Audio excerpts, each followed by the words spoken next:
You're in a good place now. You are listening to Perspectives with Ashley Berges. Welcome back live to Live Your True Life Perspectives, and I'm your host, Ashley Berges. On today's show, we're talking about second-guessing yourself. We're talking about mentally beating yourself up. I found that more often than not, we can have a tendency of beating ourselves up. We mentally beat ourselves down. And it's something that really challenges us because there's a lot of us going through some challenging decision-making, some overwhelming situations in our life, and we're having to make difficult choices. And difficult choices are not easy to make. That's why they're called difficult choices, right? I mean, if we were easy choices, if it was picking cotton candy or unicorns, not really tough, okay? But the decisions we're talking about, should I do this? What do I need to do for my health? Should I take this job? Should I have to move for this? Should I agree to take this divorce? Should I try to go after child custody? Should I do this? Should I do that? Health regards, legal regards, marital regards. These are tough decisions. That's why they call them tough. And a lot of times when we're having to make that decision, there's not one clear-cut great decision to make. It's not like one thing is just, roses and gold and the other thing is like poo-poo. It's there's different grades and variations of not so great, but you have to make the decision. And I think that's why it's so interesting right now, especially this time of the year and all the way throughout the year. It doesn't really matter, but it's that thing about getting lost in your decision making, feeling overwhelmed, and many of us look at other people for decisions. We look to other people for their opinions. When somebody tells us something that's the opposite of the decision we make, we begin to question ourselves. Oh, my God, maybe I didn't make the right decision. Oh, gosh, I really hope I can figure this out. I feel like I'm overwhelmed. I made the wrong decision. So we'll be talking about that. We'll also be talking about how we can stop beating ourselves up. Okay, in this cycle, when we're mentally beating ourselves up, it takes us off target. Okay, it makes us lose clarity. We lose our mindfulness. We get into that thinking mind and we start letting things unravel and we can't keep it together. You might not even remember what you did last weekend if you were too busy beating yourself up. Okay? Because it takes over your entire mind share. We're going to talk about beating yourself up, what it looks like, and better yet, why it's so tragic. Because quite honestly, you are your worst enemy. You know your buttons better than anybody, and you know how to push them because you can remind yourself of every bad decision you ever made in your life. Okay, and that's what's so critical here. Okay, so we're going to talk about that. We're going to help you safeguard yourself from bullying yourself and literally mentally beating yourself down. Joining us later by phone, Arnold Smith. Arnold is the creator of the Connection app. The Connection app is an amazing app that you can put on your phone. I got it on my phone. And the greatest thing about this app is it gives me techniques and tools to actually bring my relationship closer together, to feel better about my marriage, to work with my spouse. Anything takes work. Okay, we have to work at everything. And a marriage or a relationship definitely takes work. And the really cool thing about this app is you can add your picture to it. You can have your avatar. You can go through these current daily challenges. We're going to be doing the 10-day challenge on here eventually. And you can also win a vacation for $2,500, which is great. So, I mean, I don't know who doesn't want a vacation, but I think most of us do. Also, don't forget to check out Art for Your Cause. Go to artforyourcause.com. artforyourcause.com. It's a great website that you can actually buy artwork and actually give proceeds to the charity of your choice. If you are a charity and you want to get involved with Art for Your Cause, go to artforyourcause.com and you can click on that contact and you can send out an email for that. If you're an artist that would like to be involved and make money off your art, but also allow it to be portion of it go to charity, reach out as well. The CEO of that company is Liz London, and we appreciate her help and help with the show, but also their sponsorship for Live Your True Life Perspectives. Joining me in studio, Reggie Harvey. Reggie is the author of Anatomy of a Patient, and it's a book that his first book that he's written, and he's about to write another one as well. And it goes through the chronicalization of year of when he actually found out that he was needing a transplant and how all that came to pass. his medical background, overcoming that stress, overcoming that fear, and walking down this path. And right now we've gotten some good news recently, and we'll talk about that here in just a little bit. We actually talked about it a little bit last week, so that's good for Reggie. And it's good because we can actually walk through this, because many of you are dealing with this with your family, maybe yourself, a friend, and this book is invaluable to be able to look back at that and go through someone else going through their life so you can see how it affects and how that's normal. So we're talking about beating yourself up. We're talking about getting into that rut where we worry about it. Do we make the right decision? Do we make the wrong decision? And we start questioning our decision making. You know, Reggie, when we start questioning our decision making, and we think we question a decision that we're made. See, it's not the decision we made that we question. We begin to question ourselves as a decision maker, and then we begin to question ourselves at the core. What do you think? Well, I think, excuse me, I think people get caught up worrying about making the perfect decision, and that's crazy. It's not about making the perfect decision. You don't have perfect information all of the time. Sometimes the time limit in which you must make the commitment is very short. A better approach to this and to relieve some of the anxiety is to realize you're trying to make the best decision with the information you have available at the time. Don't waste time worrying about regrets. Oh, I wished I had done it this way. I wished I'd have done it that way. Make the commitment, because guess what? You have a secret power. The secret power is you get to make another decision. If the one you made isn't exactly the way it needs to be for you, and you find that out, or you get better data, or you realize, that's not really what I needed to do, you can continue to make decisions and adjust things. You don't have to stay chained to the original decision, because that's where all of the anxiety and the feelings of regret and guilt and punishment come from, thinking that you only have one chance to formulate your situation, and that's just not true. That's true, and I think you're right about the fact that these tough decisions are tough decisions for a reason. Mm-hmm. And if they were easy decisions, it wouldn't be that big of a deal. It's not like we're trying to figure out what we want to eat for lunch. Exactly. You know, these are decisions that there's no clear cut. Here's the empirical evidence to decide that this is the best decision you can possibly make based on these 1,500 criterion, and we've gone through a focus group and we've all agreed that 99.9% you need to make this choice. There's questions still there. There is not enough evidence always there to have any sort of clear-cut anything.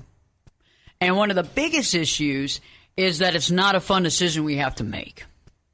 And I recently had the situation happen to me, and I had to make a clear-cut decision, and I only had a very short period of time, and I had to do it by the end of the day. 5 p.m. was the cutoff to make that decision. And I chose a decision. And I began to question my reality later on that night when somebody started telling me stuff about what happened with somebody else. I was in a very similar situation, but definitely wasn't my situation. And the funny thing about it is they didn't have all the knowledge. So they told me a situation that they saw a part of, but they didn't stick around to find out the finale. And so I was given this piece of information, unfortunately later on, and fortunately later on, found out to be, wasn't true. But it made me question my reality. And then it made me question my decision making. And that's what beats you down so much, because then you start using the information from the past on any sort of decision that you've ever made that wasn't stellar. And that's when you start questioning your reality. And we talked a little bit about this last week, Ashley. People forget that we are constantly evolving. So what you did 6 months ago, last year, 5 years ago, the way you would deal with it today is completely different than the way you dealt with it in your younger self. And so these are the tools and powers that we forget we have, because in our mind, we're stuck at some specific point in the past. And that's how we see ourselves. We don't see the evolution that we've gone through. We don't see the experience that we've accumulated. we don't see the observations we've been able to make with other people, situations. So just remember, your judgment is evolving too. And start relying on your present judgment more than your past judgment. Yes, there's value in looking back at those lessons learned, but also remember who you were at the time you made that decision and make sure you understand how you've changed since then. That's true. You're right. The involvement of self. I mean, it's like, you go back to when you were 3 years old and you wet the bed. Oh my God, this is what happened back when I wet the bed when I was 3 years old. And it's just like, you literally find every single thing you can possibly, and then you beat yourself up. It's like having your worst enemy there, reminding you of every fault you've ever had, reminding you of everything that you ever screwed up. And the reasons why it's so effective is because you have those thoughts. Oh gosh, I made a wrong decision. Oh man. Or, right, I screwed up. Oh, I screwed up. I can't believe I made this choice. I can't believe this. And that's the thing, is that we start giving our power away because we start assuming everybody else knows better than we do. And that's one of the biggest things that happened to me, is I was listening to this person with this information that wasn't true, but it sounded good. And it was going along with the opposite of the decision I had made. And then I started questioning myself, and then it seemed like everybody around me started questioning, did I make the right decision? You know what I mean? Because right when I question myself, that's when you open the door to everybody else around you going, man, maybe you did make the wrong decision. And also, another mistake we tend to make is making choices based on other people's lives and not our own. Sometimes we have assets that are available to us that aren't available to other people. Those people didn't have the choices or the variety of choices that we may have. So we try to put ourselves in their position and choose the way we think they would choose, as if that is applicable to us, and that's not right either. And all of this is big stuff. It's not like you said, it's not easy, but we force the mistakes more times than not. It's not that we're just naturally going to make them. We choose to make them. So just stop choosing. Just stop. Grow up. Own who you are. Obviously, people still want to be around you, so something must be good about yourself. Except we have a hard time accepting that. And that's a lesson that I think it takes living an entire life to become comfortable with, and you always have to renew your faith in yourself. I agree with you, and I agree with it's about finding that inner. It's about finding that inner loyalty, and we're going to be talking about that when we return. It's about finding that inner responsibility. It's about allowing yourself to make decisions based on your own independent thought process. It's about accepting that reality, right? It's about allowing yourself to take control. It's about accepting the control in your own life. And the biggest thing is that nobody else on this planet knows better for you than you. Okay, I'm just telling you, once you get all the cobwebs out of your mind and you have the fog brain gone and you're making the right decisions and you're doing what you need and you're not self-medicating, and we kind of have that clarity of thought and we take that time to be mindful, if you can do that, okay, then nobody on this planet can make a better decision for you, because they don't know you better than you know you. So we're going to be talking exactly about that, how to get there. We're going to talk a little bit in just a second about what it feels like to beat yourself up and how far that gets us off target, okay? So stay tuned. Live your true life perspectives with your host, me, Ashley Berges. We'll be back this time, 2 shakes. I'm learning to fly. Turn it up and jump in the deep end on Perspectives. Now, here's Ashley. Welcome back live to Live Your True Life Perspectives, and I'm your host, Ashley Berges. Today we're talking about making those tough decisions and feeling as though we're beating ourselves up for making the wrong decision because we feel like we need to second-guess ourselves because somebody else comes around with some evidence one way or another, and we begin to say, oh my God, I made the wrong decision! Oh my gosh, what am I going to do? Okay. Oh my gosh, I made the wrong decision 5 years ago when I did this. When I married so-and-so, I made the wrong decision. When I went and bought that car that broke down 2 months later, I made the wrong decision. Okay, what happens when we do this? First off, these are just difficult decisions anyway. Otherwise, it wouldn't be a difficult choice. 2, we're making the decision based on the logic and the information we have. 3, The one thing that I caution you, you've got to be mindful, not self-medicating, okay? We can't be over there drinking at the bar, taking drugs, doing whatever, and thinking we're going to make the right decision, because we're not. Okay, so that's a big thing. And if that's the case, I'm not making light of that. That's something that needs to be taken care of, whether it can be self-restricted or rehabilitation. Either way, but we have to figure that out, because that's something we got to eliminate from the thing altogether.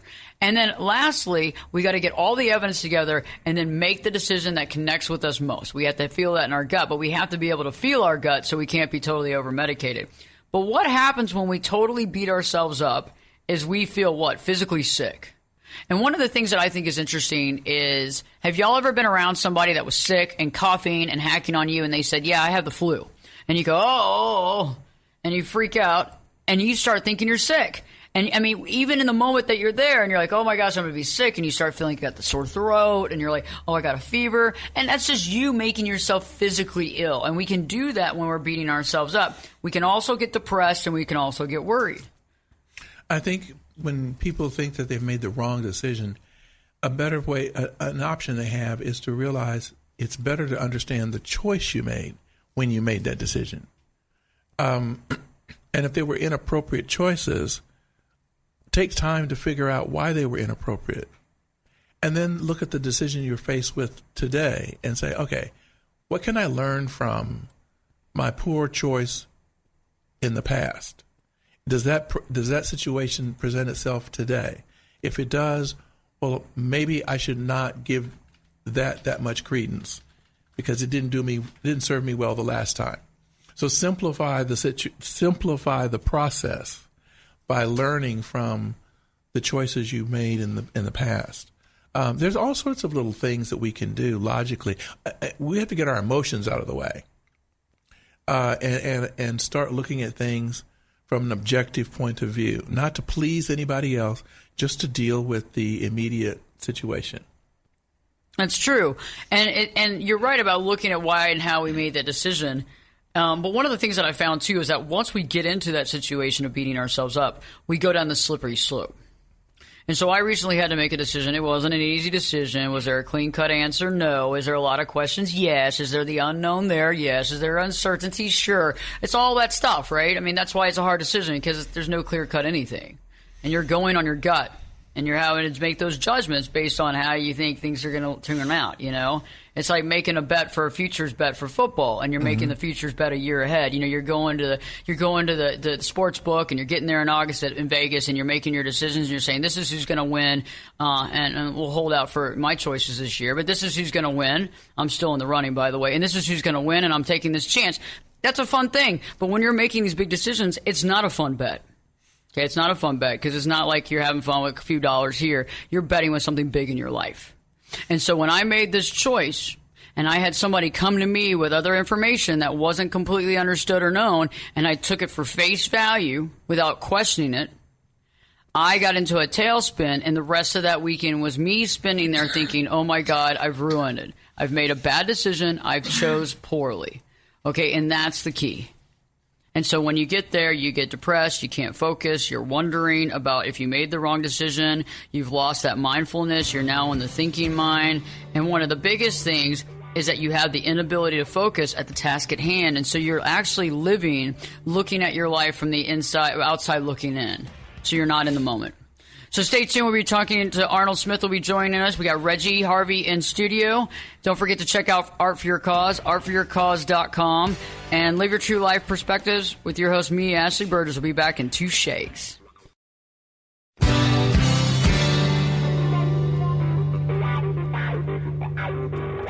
This is Jake Busey, and you're listening to Perspectives with Ashley Berges.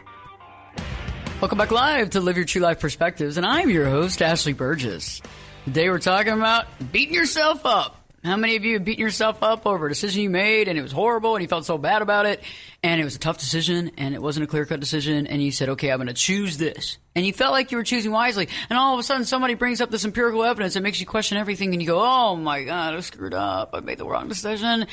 And when we beat up ourselves, we feel bad, we feel depressed, we feel anxious, we get totally in the thinking mind, we get overwhelmed, we get worrying, we start fear factoring it, and then we start future fearing it, right? So we start producing these future thoughts about how our life is going to be horrible and it's all going to fall apart and how we just chose the worst case scenario we possibly could. Joining Reggie and I by phone, Arnold Smith. Arnold Smith is the creator of the Connection app. And the Connection app is so great. I was talking about that earlier, where you can actually go on your phone. I have the app, and it actually gives me like tips and tricks and things to do every day. And especially for my relationship, I use it to try to better my marriage. I use it because I want to put some work behind it, because I work at everything else. I work long hours. I probably need to work at the marriage too. Okay, and this helps me to really focus on that. Arnold, how you doing? Ashley, I'm doing great. I'm telling you, I'm listening to you talk about beating yourself up for bad decisions, and I'm sitting here getting stressed out.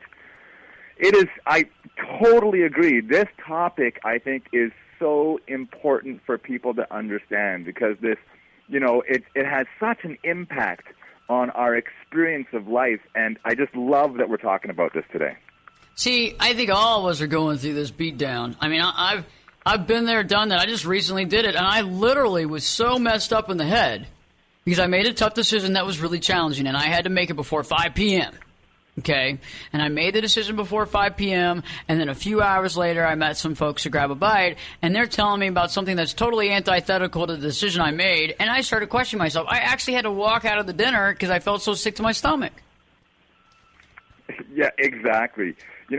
A large part of what I've been curious about in my life is just how do you have the best experience of life possible? And, how we relate to the decisions we've made is so critical, because exactly, look at the impact that has on your experience life. We made that bad decision, and then it has this cascading effect on our well-being in so many ways. I find it to be such a personal experience for me. One of the things that I noticed in my journey as an entrepreneur, as I'm building my business, is how much I fail every day to meet my own expectations. And I could, at the end of the day, I can look back and say, oh, why did I do that in the morning? I should have totally focused on this. And there is not a day goes by where I could have focused on something else, and maybe that was a better decision. Or I could focus on the decisions I did make that created progress. And whether I choose on focusing on what I didn't do or what I did do affects every area of my life.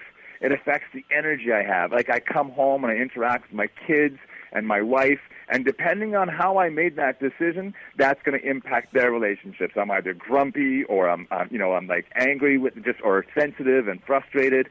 And then it comes to like my energy level, and I'm like, I'm kind of feeling exhausted. And of course, what do? Well, there's a glass of wine or beer or a glass of whiskey at the end of the day. Well, that's going to calm me down. And so the ability to make decisions that take care of yourself are impacted by that one piece. That one piece where you're making a decision: am I going to beat myself up for what I did, or am I going to focus on what was positive? It is such an important decision to make. It's true, and it's like we have that. What I think it is it's tough. First off, we're in a situation. Okay. Second thing is, there is really no right or wrong, I think, to most degree, but we have to try to figure out what's best for all concerned. And I think that part of this all of it goes back to self-worth and believing in oneself. And it's hard because we've all made mistakes. Nobody's perfect. And we look at other people as if they make better choices, less mistakes. Oh, God, they might be in another social bracket, another financial, monetary bracket, whatever that looks like. And so you might make decisions that way. Maybe they have a better title than you at work. Maybe they're older and seem more wiser. And, maybe it seems that they got more information than you did. So it's like we have to sit there and look at it and say, wait, what am I doing here? I'm literally having them make a choice or thinking that their choice is better than ours. Do you see what I'm saying?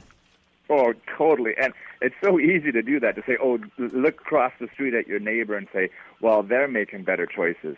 But the reality is, unless you can put yourself 5 years or 10 years in the future and look back on the decision you're making now, you have no idea which was the better choice. Like in the short term, I might be like, oh, well, that was a terrible choice. But then something else happens and you're like, wow, actually, thank goodness that happened that way.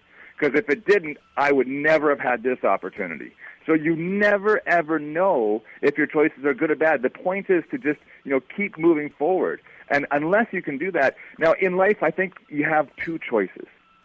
You can either look at your failures and play smaller and smaller and smaller in your life until you never make a wrong decision, because you're hardly making any decisions at all. Like, I'm gonna make my life so small that I couldn't possibly fail. Or you can understand that in order to live a big life, in order to have all the things you want, you're going to have to put yourself in situations where you're going to make decisions that are going to be have uncomfortable results. But that is the only path to what I believe is a full life, a life that has all the elements that you want, where you really feel alive. And, it's so easy to go either way, where we just want to avoid that kind of failure. But if you do that, you're just giving up so much. What are some of the ways that you think that we can prime ourselves to start accepting our true reality and start looking toward ourselves as making the decision instead of worrying if we made the right decision and looking toward other people to make the decision for us? Ultimately, it has to be about really being present to right now. We don't know what the future holds. If we're in the past and beating ourselves up, so what happens is we make the decision and then it starts to ruminate in our mind. Ruminate is thinking about something without actually having a resolution. And if that happens, that's going to affect your sleep. It's going to affect your well-being right now. It's going to affect all your relationships. And it really is a process of letting go, because right now there's no problem. Right now you're just sitting at your dinner table. There's no impact on the decision. So really focusing on what there is to do right now. And if there is an action to take, you take that action. If there isn't, you have to let it go. And you just give yourself what I do personally is you did your best at the time, and you'll deal with the consequences. That ultimately that's all you have. You sometimes you're going to make a golden decision, and sometimes your decisions aren't going to work out the way you want. Either way, you still don't know if that's going to help you in the future. The golden decisions might turn out to be awful, and the decisions that created bad results may turn out to be the perfect thing because it created a cascading effect, and you never know that. So if you're always focusing on bringing yourself to the present and being with the people you're around, you'll have a way better experience of life. It's interesting. I recently saw an interview with Garth Brooks, and there was an old song that he penned at the beginning of his career before anybody knew who he was. And it's his favorite song. And it's Thank God for Unanswered Prayers is the name of the song. And he talked about the fact that right on the precipice of his success, he got fixated on this particular woman. And he was thinking, if I can just find a way to connect with her, if I could just get her to marry me, then my career's going to take off. Everything's going to be perfect. Well, she didn't even realize he was in the room. It never happened. And the fortunate thing is the person who was standing in front of him when his hopes and dreams fell to the floor was the woman he's been married to for the last several decades. And so if he had gotten the thing he was coveting, his career would not be, we would not know who Garth Brooks is. That's interesting. And the song is it's just beautiful and simple, but that was the title of it. Thank God for Unanswered Prayers. To your point, Arnold. I love that. That's great, Reggie. I think it's interesting because it's I think one of the things that we do is we jump to conclusions first about ourselves and our inability. And I think that jumping to conclusions about our inability to make the right decision and about to look for others for answers goes back to us as a child, right? So when we were kids, we looked to our parents to make those big decisions. And I think nowadays, even though we're adults, we have a tendency of looking to somebody else to make that decision for us. It's true. I mean, ultimately, wouldn't that be great if we could just let our responsibility to create our own lives and put that in the hands of others? somehow that seems comforting. Well, it's not up to me. We can blame my boss. We can blame the government. We can blame, my whatever it is, my sister, my brother, my parents. We can blame all those people because I didn't take responsibility. But there's a profound power that we all have to create the life that you want. And you talk about, the decisions we make as a child. And there's one, for me, I'll tell you the story. When I was 9 years old, I had a profound impact on my life and how I behaved. And it really, it made me, as an adult, curious about how do you actually change this thought process? How do you become someone new? Because who I wasn't working. At 9 years old, I came home and I was with my brother. I walked home from school and my older brother, and there was I opened the fridge and there was a bottle of Coca-Cola. And so I took out the Coca-Cola and I poured myself a drink. I started drinking it. My brother said, "Hey, you got to go ask Dad."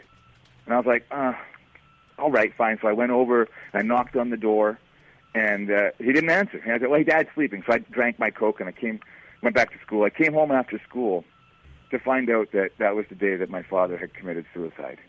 He had put a barbecue in his room and died of carbon monoxide poisoning. And I made the decision about myself that day that I was irresponsible and couldn't be counted on.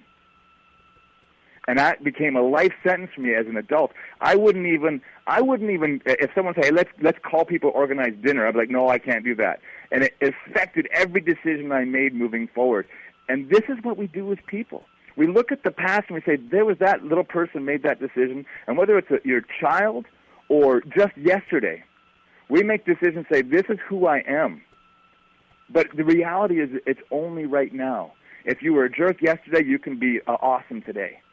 If you were irresponsible yesterday, you can be responsible today. Because right now there's an opportunity to be responsible. There's a wonderful story in literature about that, right? Look at A Christmas Carol with Charles Dickens. There's Scrooge, all his life, he's self-interested, he's a miser. And then he transformed into someone who made a profound difference for your community. And every single person has that opportunity. Wow, that's profound. That is profound. How old were you, Arnold, when that happened? I was 9. Wow. Same age my daughter is now. 9 years old. Father commits suicide. And that points out this issue that that was an event over which you had no control, Arnold. Yeah. None whatsoever. You didn't even know it was transpiring. And we focus so much on thinking that what we need to do is master being in control of stuff, when we're really in control of very little in the universe. It's not about that. It's about becoming a more effective manager of the chaos. Mm-hmm. How we react to things that happen around us. I have the privilege of knowing this beautiful 93-year-old lady who invited me to spend Thanksgiving with her. She is so happy and has a great attitude. She's been through a lot of stuff, but she just embraces life because she's participated in it. She's still participating in it. Her daughter wanted her to have someone to live with her, and she's like, I know how I want things. I don't need anybody to babysit me. And her house just looks like an architectural digest. She keeps everything in its place, and every time you see her, she's got a smile on her face. She jokes and tells stories because she has owned the life that she had, good and bad, all of it. She's embraced it.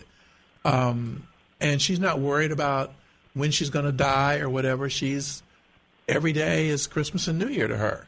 It's fabulous. And I learned so much from her, and I was so proud that she invited me to spend time with her when she could have spent it with anybody.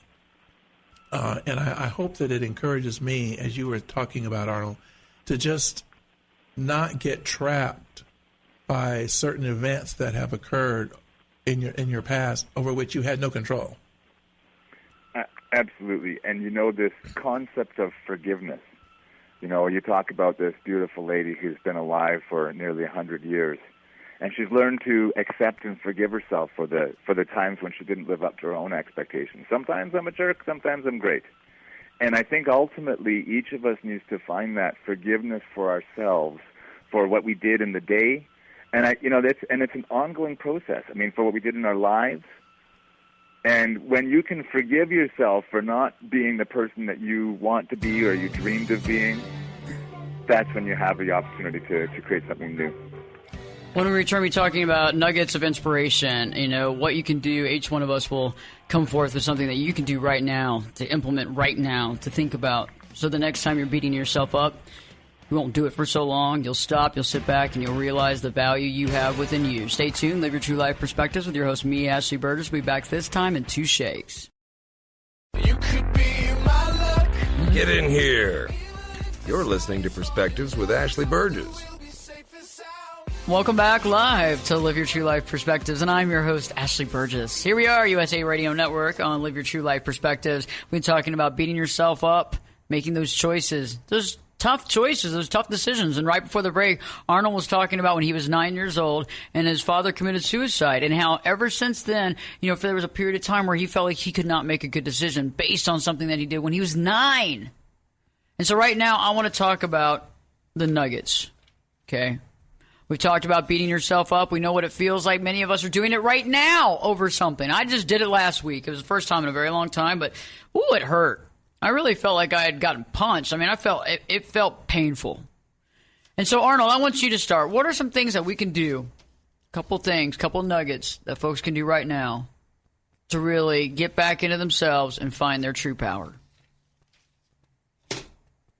Ultimately, it's a daily process of just forgiving yourself for whatever you didn't do or did do, and starting fresh. So much of what we do about our decisions is based on our limitations of our past. And when we're using our logical brain for a decision, it goes into overdrive. We don't get sleep. It can impact our relationships. It can impact our mood. It's because we're always in our brain. You're often way better off to tap into the wisdom of the body and find that still place, whether it be going for a walk in nature, having a workout, meditating, whatever it is you're thinking. Like, just step away from it and find some centered feeling. And from nothing, clearing your brain of all the whys and wherefores and maybe this, and just from nothing, see what's there. And that place, that decision, it's amazing how many times the decision that works for you will show up. But it's really hard to do that from our intellectual space. That it can really impact your well-being if you're locked into that intellectual debate. Totally profound. Reggie, thoughts on how to really get back into self and focus and make the best decision you can in these challenging times? I think an important tool that we have in our toolbox is paying attention to the people we attract and the situations we attract into our lives. Take a step back and look at what sort of offers come our way, what sort of pitfalls keep being represented to us. Why are those mismatched events being freely offered to us? When do we say no? How do we practice saying no without having any kind of animosity or anger or anything? It's just like, no, I'm not going to do that crazy thing this time. Thank you very much. So just paying attention to how the universe reacts to us, what we invite in, and how we deal with rejecting those things that are not giving positive energy into our life. I don't think we spend enough time being, as Arnold mentioned, being present, being mindful of how we sort of create our own chaos, contribute to creating it, and just stop. That's another one of those things. There's a power in just letting a lot of stuff go. Well, that was one of our topics a few weeks ago. Just let it go. I'm through with that. Powerful. Just let it go. And I agree to that, and I have a couple of things to add. Speak your truth, guys. That's one of the biggest things. Speak your truth. Figure it out. Nobody else knows your truth besides you. Okay? We can sit there and think that other people know where we're coming from, but you know what? Most people have no idea. When you're trying to paint a picture for them, they see something completely different. Okay, when this is an in-depth decision that you have to make, that only you hold all the information, it would take you hours and hours and hours to debrief somebody on your options. You're the one that knows it. It would take you literally 15 hours to really unpack all that information to get you to where you got. And even then, they would have to understand the knowledge that you're providing them to understand it correctly to help you make a better decision. The second thing that I want you to think about is leave nothing to regret.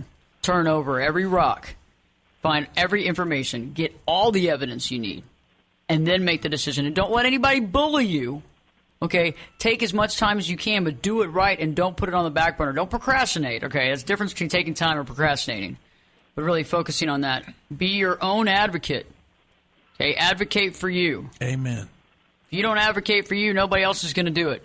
And if you don't advocate for you, it shows that you don't respect yourself. And last but not least, the more we step outside of ourselves and look for answers outside of ourselves, the more we don't get the answers within. The more we step into our own self and say, I'm going to look inside myself for the answers, the more intelligent we get, the more wise we get, and the more our gut works for us because it knows for the first time we're actually paying attention. Stay tuned. We'll be back next week. Arnold, Reggie, and I, and Live Your True Life Perspectives with your host, me, Ashley Berges, will be back this time in 3 shakes.